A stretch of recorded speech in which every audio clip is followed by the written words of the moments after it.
తెలుగు రాష్ట్రాల్లో భారీ వర్షాలు, ఎగువ నుంచి వస్తున్న భారీ వరదలతో గోదావరి కావచ్చు, కృష్ణానదులు కూడా ఉగ్రరూపం దాల్చాయి. భద్రాచలం వద్ద గోదావరి ఉధృతి కొనసాగుతుండగా ధవళేశ్వరం వద్ద గోదావరి మహోగ్ర రూపం దాల్స్తోంది. ఇక వరదలకు సంబంధించి మరింత సమాచారం అందించడానికి మా కరెస్పాండెంట్స్ అయితే సిద్ధంగా ఉన్నారు. ఇటు వరంగల్ నుంచి నవీన్ లైవ్ లో సిద్ధంగా ఉన్నారు, ఇటు ఏలూరు నుంచి రాంబాబు, అట్లాగే కర్నూలు నుంచి సుంకన్న కూడా లైవ్ లో సిద్ధంగా ఉన్నారు. ముందుగా సుంకన్నతో మాట్లాడదాం. సుంకన్న, పూర్తిగా నాగార్జున సాగర్ కావచ్చు లేదంటే శ్రీశైలం ప్రాజెక్టు పూర్తిగా కూడా నిండు కుండను తలపిస్తున్నటువంటి పరిస్థితులు, ఎగువ నుంచి వస్తున్నటువంటి వరదలకు సంబంధించి సో అధికారులు ఎట్లాంటి జాగ్రత్తలు కావచ్చు, పునరావాస కేంద్రాలు కావచ్చు, ఇట్లాంటివి ఏర్పాటు చేస్తున్నారు? పూర్తి డీటెయిల్స్ ఏంటి? పవన్ అల్పపీడన ధోని ప్రభావంతో కరువుదీరా వర్షాలు కురిశాయి.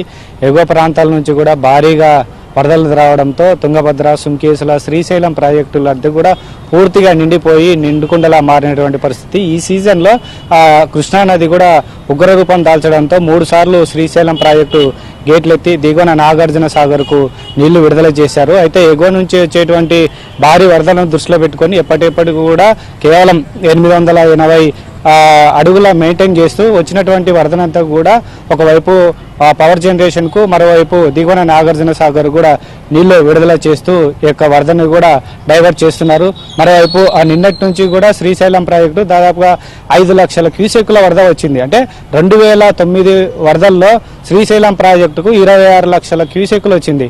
ఆ తర్వాత 5 లక్షల లోపే ఇంకా వరదలు వచ్చాయి, కానీ 5 లక్షలు వచ్చిన పరిస్థితులు అయితే ఇప్పటి వరకు దాపురించలేదు. ఈ సీజన్లో మాత్రమే 5 లక్షల క్యూసెక్కుల వరద వచ్చిందని కూడా ఏదైతే ఇరిగేషన్ అధికారులు చెప్తున్నారు. పుష్కలంగా రిజర్వాయర్లన్నీ కూడా పూర్తిగా వాటర్తో నిండిపోయి నిండుకుంటను తలపిస్తుండడంతో శ్రీశైలం ప్రాజెక్టుకి 3 సార్లు ఈ సీజన్లో గేట్లు ఎత్తారు. ఇటు రాయలసీమకైతేనే దిగువన ఉన్నటువంటి నాగార్జున సాగర్ కూడా నీళ్లు విడుదల చేస్తున్నారు. ఏడాది అయితే కరువుదీర వర్షాలు కురిసినాయి. మరోవైపు రిజర్వాయర్లన్నీ కూడా పూర్తిగా నిండడంతో ఈ ఖరీఫ్ సీజన్కి అయితేనేమి, అదేవిధంగా రబీ కూడా నీటి కొరత ఉండదని కూడా ఇరిగేషన్ అధికారులు చెప్తున్నారు.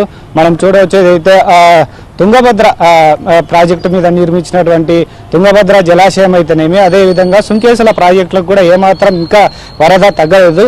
తుంగభద్ర జలాశయం 13 గేట్లు ఎత్తి దిగువన నదికి నీళ్లు విడుదల చేశారు. అయితే మంత్రాలయం నియోజకవర్గంలో కొన్ని చోట్ల లోతట్టు ప్రాంతాలు ఎఫెక్ట్ అయ్యేటువంటి అవకాశం ఉండడంతో అధికారులు కూడా ప్రకద్బందీగా ముందస్తు చర్యలు చేపట్టడంతో కొంతమేరకు అయితే నది సమీపాన ఉన్నటువంటి పంటలు అయితే నీట మునిగాయి.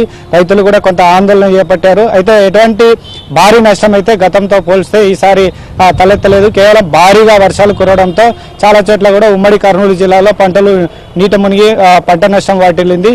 అయితే సుంకేసుల ప్రాజెక్టు కూడా భారీగా వరదలు వచ్చాయి. సుంకేసుల ప్రాజెక్టు పూర్తి స్థాయి నీటి నిల్వ సామర్థ్యం కేవలం 0.6 టీఎంసీలే కాబట్టి గత నెలలోనే సుంకేసుల ప్రాజెక్టు నిండింది. ఎగువ ప్రాంతాల నుంచి కూడా భారీగా వరదలడంతో ఈ సీజన్లో కూడా సుంకేసుల ప్రాజెక్టుకు 3 సార్లు గేట్లు ఎత్తి దిగువన శ్రీశైలానికి కూడా అధికారులు నీళ్లు విడుదల చేశారు. అయితే ఇంకా ఈ వరద ఇంకా 3-4 రోజుల పాటు కొనసాగేటువంటి అవకాశాలు ఉన్నాయని కూడా అధికారులు చెప్తున్నటువంటి పరిస్థితి. ఎందుకంటే ఎగువ ప్రాంతాల్లో కర్ణాటక, అదేవిధంగా కర్నూలు జిల్లా తుంగభద్ర నది పరివాహక ప్రాంతంలో కుండపోత వర్షాలు కురిశాయి 4-5 రోజుల పాటు.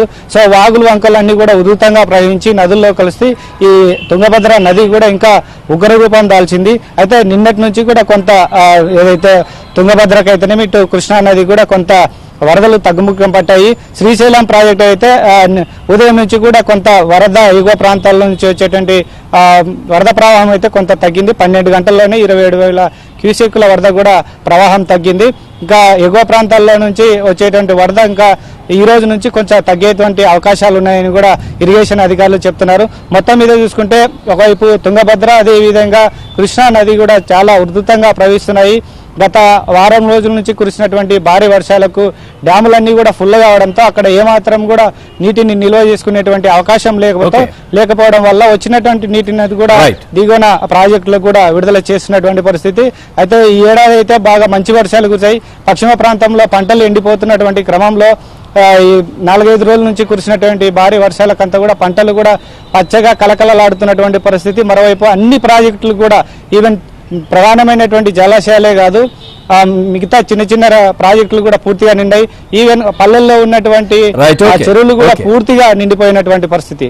సో ఈ ఏడాది అయితే మంచి వర్షాలు కూడడంతో రైతులు కూడా సంతోషం వ్యక్తం చేస్తున్నారు.